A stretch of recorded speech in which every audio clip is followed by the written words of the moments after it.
Dokter Salsa, panggil salah satu perawat.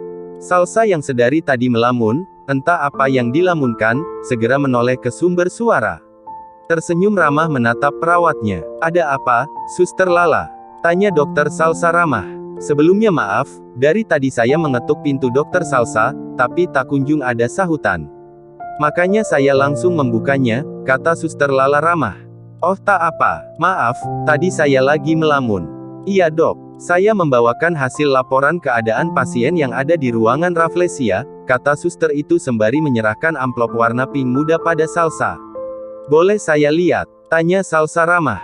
Suster itu mengangguk lalu berkata, kalau begitu terima kasih banyak, dok.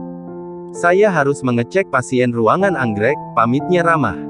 Iya sama-sama. Setelahnya, Salsa kembali menutup pintu ruangannya dan kembali duduk untuk melihat hasil laporan yang diberikan oleh Suster Lala baru saja. Jemari lentiknya membuka amplop warna pink itu perlahan. Ketika ia akan membaca isi laporan tersebut, konsentrasinya buyar. Karena teringat lamunannya beberapa menit yang lalu sebelum Suster Lala datang. Sungguh mengganggunya. Ia mendesah sembari mengusap keningnya, ya Allah, dosakah diriku ini? Karena memikirkan seseorang yang jelas-jelas bukan mahram hamba. Tolong jauhkan hamba dari bayangan negatif, ya Allah, katanya frustasi. Menaruh kembali map pink yang sedari tadi ada di pangkuannya. Salsa melirik arloji yang melingkar manis di pergelangan tangan kecilnya, menunjukkan pukul 3:05 sore. Gadis berkarir itu bangkit dari kursi kebesarannya untuk menuju masjid yang disediakan pihak rumah sakit, tentu saja untuk melakukan salat asyar. Kaki jenjangnya yang tertutup rok panjang berwarna putih telah berjalan menyusuri jalan setapak taman yang akan membawanya ke area masjid yang begitu megah. Di sana sudah banyak jemaah yang keluar karena sudah selesai menunaikan ibadah. Berarti, Salsa tidak ikut berjamaah. Tak hanya Salsa, beberapa orang yang belum melaksanakan salat asyar segera mengunjungi masjid.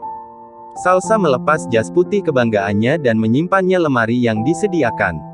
Salsa segera mengambil air wudhu. Menurutnya, setiap ia mengusapkan air wudhu ke tubuhnya, dapat memberi efek baik bagi tubuhnya. Setelah selesai, Salsa segera mengambil mukena yang disediakan pihak masjid. Mengucapkan niat salat, dan melakukan gerakan salat. Salsa khusyuk dalam salatnya. Hanya salat yang mampu menjernihkan pikirannya ketika otaknya akan meledak. Merapalkan doa-doa salat sembari menghayati setiap ayat yang ia bacakan. Dengan cara seperti ini, ia mampu berdekat, bersimpuh, dan berserah diri kepada Allah SWT. Setelah selesai berdoa dan sedikit mencurahkan isi hatinya padanya, Salsa kembali melipat mukena dan ditaruhnya kembali dengan rapi pada tempatnya. Ia segera mengambil jas putih kebanggaannya. Ketika ingin menginjakkan kaki di teras masjid, tiba-tiba kakinya mendadak berhenti. Jantungnya berdetak kencang, keringat dingin mulai bermunculan. Kalimat istighfar telah ia ucapkan beberapa kali. Seorang lelaki dengan seragam kebanggaannya khas tentara telah berhasil membuat langkah Salsa mendadak kaku, seakan-akan ada rantai kapal yang menahan kakinya agar tidak berjalan lebih dekat. Orang itu, kakak kelas Salsa sewaktu ia masih sekolah di SMA. Salsa sudah lama memendam perasaan terhadap kakak kelasnya itu, bahkan perasaannya masih bercokol di hatinya sampai saat ini, dan detik ini. Kakak kelasnya yang bernama Angkasa Dirgantara telah mampu menggoyahkan hatinya.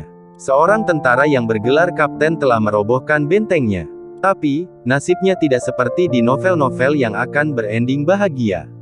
Dirga telah memiliki tunangan. Tunangannya adalah tak jauh yaitu kakak sepupunya sendiri. Mendengar hal itu, hati Salsa sesak. Tapi, itu hanya nafsu duniawinya. Seharusnya, Salsa tidak boleh seperti itu. Tidak boleh memikirkan seseorang yang belum menjadi mahramnya.